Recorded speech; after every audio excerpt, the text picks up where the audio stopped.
tips for the introverted, highly sensitive parent.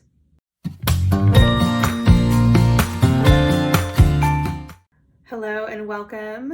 My name is Amy Lajeunesse. I'm the founder of highlysensitiveparenthood.com, a resource center for highly sensitive, deeply feeling, and empathic parents. I'm sharing today on the topic of 3 tips for the introverted, highly sensitive parent. So again, we're going to bust a myth like I did last week on the topic of extroverts. And I'm curious if you believe, or if you kind of have a knee-jerk reaction to this idea that all highly sensitive people are introverts. True or false? Well, the answer is false. So it's actually really common for us to conflate, to kind of combine the traits of introversion and sensitivity. A lot of people do this without realizing it, even in books about introversion and other resources. And I'm sure I'm guilty of this at times too. There is a trend of, it's about 70% of highly sensitive people are introverts, according to Dr. Elaine Aron's research on the topic. But that leaves 30% of highly sensitive people who are extroverts. So if you're unfamiliar with these concepts, just to briefly review, extroversion, it's extra, it's outside, it's people who gain energy, who gain excitement, and they seek out plenty of social interaction from other people. So connecting with other people gives them energy. It doesn't drain them, or at least it doesn't tend to. Conversely, introverts tend to be a little more drained by social interactions, and we recharge, we replenish, we re-energize by having time to ourselves. So you might also notice that highly sensitive people have a tendency, those who are HSPs have a tendency to need a bit more alone time, just because we're so open to the world around us, we're so observant to what's going on, that we can get pretty easily drained just from our brain trying to process all the inputs that are coming at us and trying to figure out, making decisions and what to do next, and just sort of scanning our environment. So there is sort of a slight correlation between high sensitivity and introversion, but there's plenty of extroverts out there too. So if that's you, make sure you go back and listen to or watch my topic on the extroverted, highly sensitive parent. So as a highly sensitive, introverted parent myself, I can definitely attest to some of the challenges that we face in managing our day-to-day as parents, and also getting our own social and emotional and physical needs met. So I'd like to share with you a few observations and tips that I have. The 3 tips that I'm going to share with you, I'll just list them out first, and then I'll go into a bit more detail. The first is to set your own expectations about kid-related activities.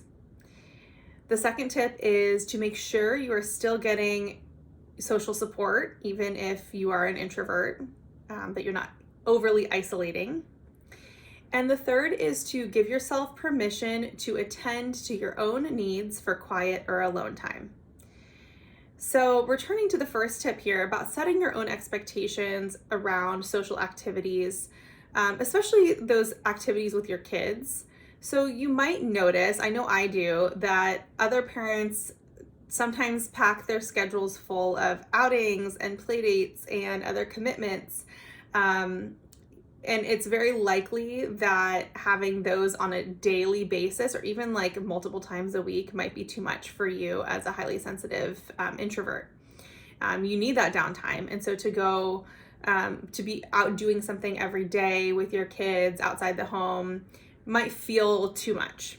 And that can, for some parents, for some highly sensitive introverted parents, lead to a sense of guilt or shame that, why can't I do like what the other dad does over there? Well, how come that mom has her schedule, her kids are doing all this cool enrichment stuff, and my kids are just at home with me, or they're just at daycare while I'm working, or whatever.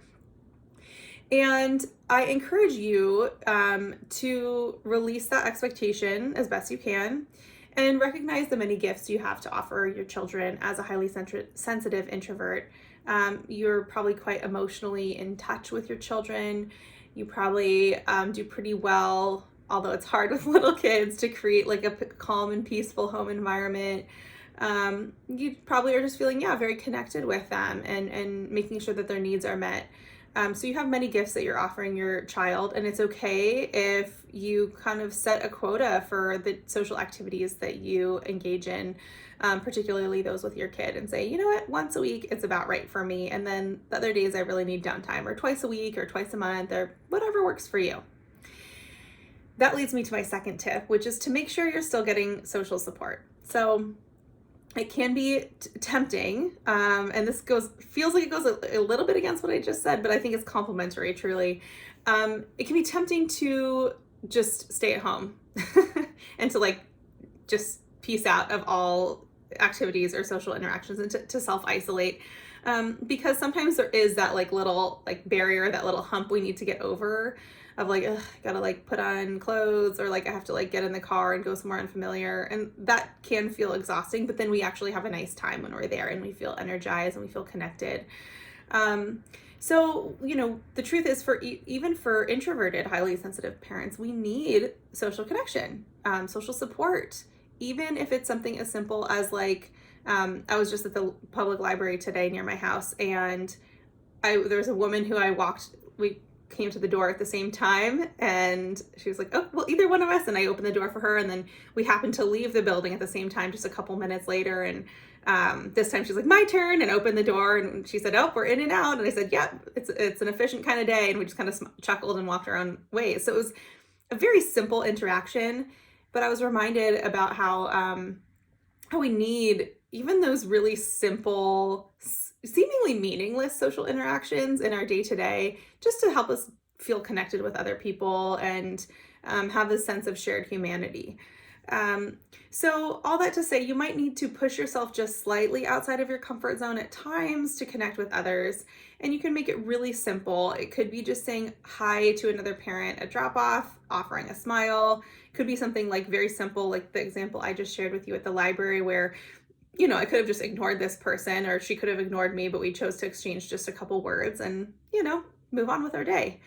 So the other thing I'll say here is that finding balance as a highly sensitive introverted parent should include a healthy mix of social time and alone time. So I just addressed kind of the social time in tip number 2, that not to forget that even as an introvert, that you still need that social time, that sense of connection and belonging and being seen. And tip number 3 is, again, sort of a little bit in tension, but it's all about balance here. Tip number 3 is to give yourself permission to attend to your own needs for a quiet time or alone time. And I will admit that this is much easier said than done, especially for those highly sensitive introverted parents who have relatively young kids. For me, things got significantly easier once my kids hit about like 4, and they could, start maybe reading to themselves or kind of like playing more independently. And I was able to get more sort of just like downtime to myself, even if they were in the house with me. There's less interruptions, less sort of like demands on my attention and my body from them. So if you have really little kids, I just want to acknowledge this is hard, and yet it's, of course, it's the most important to really be intentional and diligent about making this happen when you can, is attending to your own needs for quiet and alone time. As introverts, as highly sensitive people, we need alone time, like we need oxygen, like we need sleep. It's an integral part of our mental health and well-being, both for ourselves and for our sort of reserves, our emotional and energetic reserves as parents. If we don't get alone time, we're not going to be great parents. I say that because I've been there. When we don't get that quiet time, that downtime to decompress, even if it's sort of these micro breaks, these micro downtimes, we might get snappish. We might start to feel resentful. We might start to raise our voices when we wish we wouldn't. We might just start to feel emotionally upset. So keeping in mind that this is not just for you, it's for your family, for your children, to have that alone time. So that alone time can look, like I said, like mini micro breaks. It could look like telling your kids, popping your kids on a show. And for that 20 minutes, I know there's probably a million other things that you could be doing, but maybe going in another room and shutting the door if it feels safe to do so, and doing a quick online yoga class or breathing practice, or cuddling up with a favorite book and a soft blanket. Whatever it is that you are needing to replenish yourself in that moment. So, like I said, this is a lot easier said than done. I think we all recognize, yeah, that sounds great, that's important, but it can be hard to make it happen for a variety of reasons.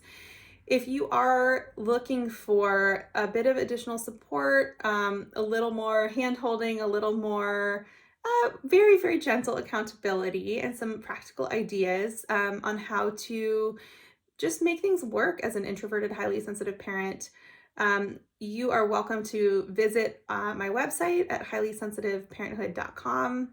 I offer at this point a toolkit and an online course for highly sensitive parents, as well as individual one-on-one coaching through my Nourish coaching package, which is just for you as a highly sensitive parent. Figuring out what works for you, understanding the amazing strengths and gifts you have as an HSP who is parenting, and also, being honest with yourself about the challenges and coming up with ways to work with that, and to find a bit more peace and a bit less chaos in your life as a parent. Lastly, I just wanted to mention some of what I talked about in this video, in this podcast, is drawn from an article by Jacqueline Strickland, LPC. The article is titled Introversion, Extroversion, and the Highly Sensitive Person. So if you, like me, are into kind of like data and learning more about the research, Strickland's article does a great job of kind of explaining the traits of introversion and extroversion for HSPs in a little bit more depth. So that article will be linked in the show notes, and I encourage you to check it out if you're interested in learning more.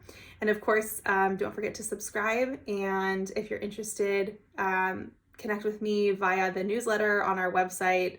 You can just scroll to the bottom of our main page and sign up for the newsletter there to make sure you don't miss anything from me. All right, well, I hope this has been helpful for you. Those 3 tips for the highly sensitive introverted parent. I hope you feel seen and supported, and I look forward to connecting with you again soon. For more resources, including our signature Highly Sensitive Parenthood online course, visit highlysensitiveparenthood.com.